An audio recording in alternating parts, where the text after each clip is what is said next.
Regards to the topic at hand today, youth on tribalism and the fight against ethnicity in the country. We have to appreciate nonetheless that Kenya is an ethno-majoritarian democracy, the impact this has had on our politics and how it continues to bear the effect on the country's societal makeup. I'll start with you, Robert Sifuna. Yes. Then what do you intend to achieve in ending the impact of negative ethnicity in the country? That's one of our main objectives as an NGO in this country, to be able to bring Vijana on board.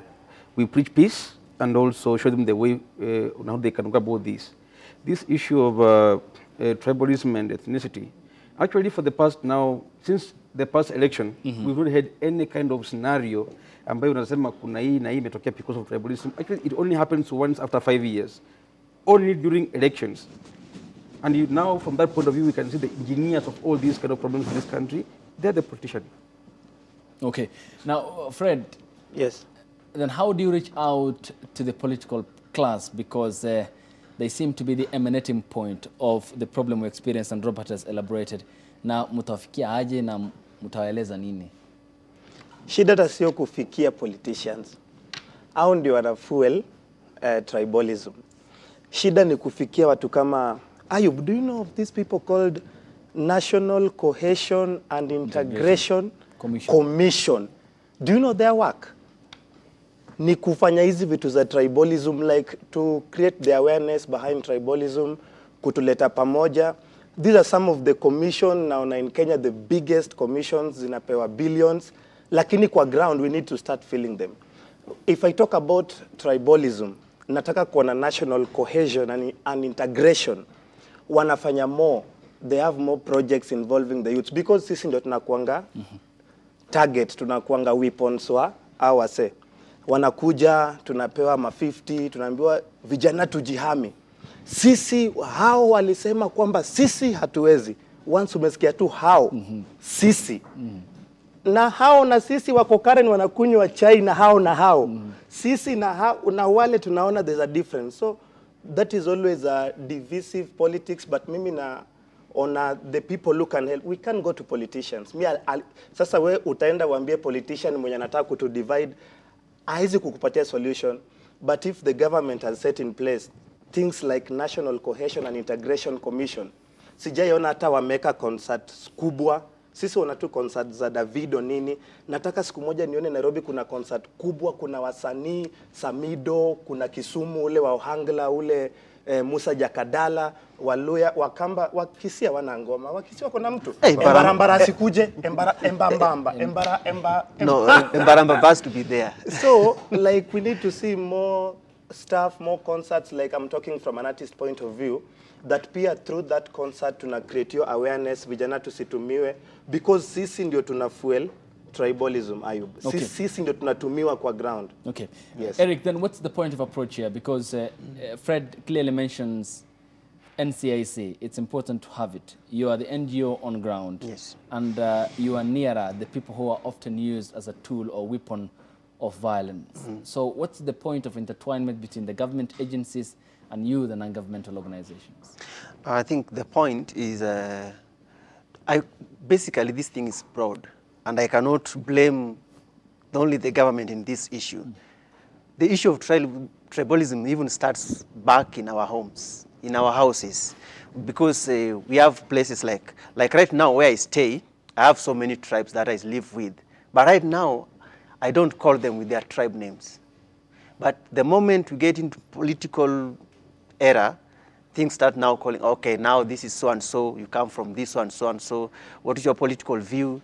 And I think the other thing that people don't normally talk about is our parents. You know, some of our parents are very old, and they have seen a lot in this country, the issue of tribalism. So they feel like, okay, now you have attained the age you're supposed to get married. You're not supposed to marry from this tribe because of so-and-so.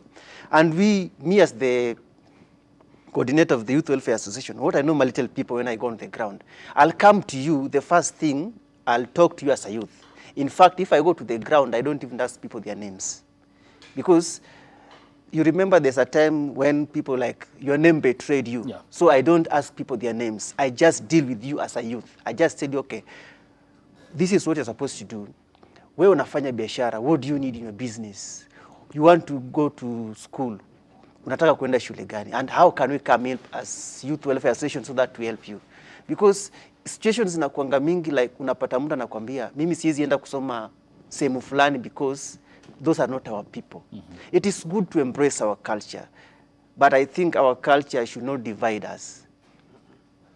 Because me, if I will be the president of this nation for 1 week, the first thing I could do away with is speaking in your native language in public, and even shut down the, how do we call them? These radio stations that come up in the society. Vernacular stations in the society. Ayub, I will not mention the place I traveled to. I went to represent the youths. When I got there, me as the chief guest, the entire hall was talking in a native language. So and I was like, okay, you guys, I'm coming from a different dialect and I've come here to help you and you are speaking your native language. Umepewa gari, unasafirishwa, but the first thing unasikia kwa hii gari is a music from another tribe. The occupants wanaongea lugha yao. How will you feel in that scenario? So sometimes it's always important, sisi wenyewe tujiweke kwa kiatu ya mtu mwingine. If you feel like this thing is not worth it, it should not be there. Yeah. Okay, Sifuna, do you agree with that point? That we need to nationalize even in terms of our ethnic makeup, and how important is that when you go on ground and target the youth? Not really. From my own point of view, we are the way we are because of where we have come from. I love my culture, I love where I grew up from, and at the same time, we should not politicize where I come from and where I'm going, because this is just one country. I believe Kenya is just one beautiful country with beautiful people with different cultures.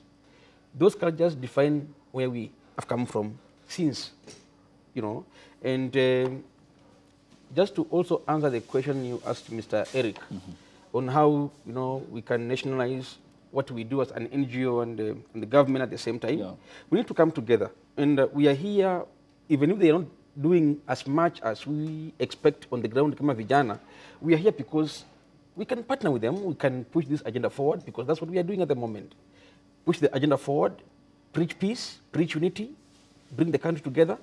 Mimi actually I was saying, when it comes to the year of election, na any politician will come on board, aanze kuongea mambo ya tribalism, mambo ya hawa na wale, vijana tutoroke. Huyu jamaa, he's going to destroy us, because right now, at this point in time, we are doing so good. Can you look at the issue of Corona, for example? Corona imefanya Wakenya we come so much together, we are suffering together as a nation. Hakuna anywhere you unasikia mambo ya hii kabila, hakuna. Angalia issue kama for example ya Omosh. Omosh was depressed. Wakenya walikuja wote pamoja as kama vijana. Omosh right now is good. Why now do we have to part ways when it comes to wakati wa elections, brother? That's the problem. I urge the government na any kind of department ya serikali ambayo it feels that we can work together, we are free, we are here, we are doing a good job out there. Wakuje, watu waache kuwalaumu kwamba wafanyi kazi, we are here, let's come, we work together.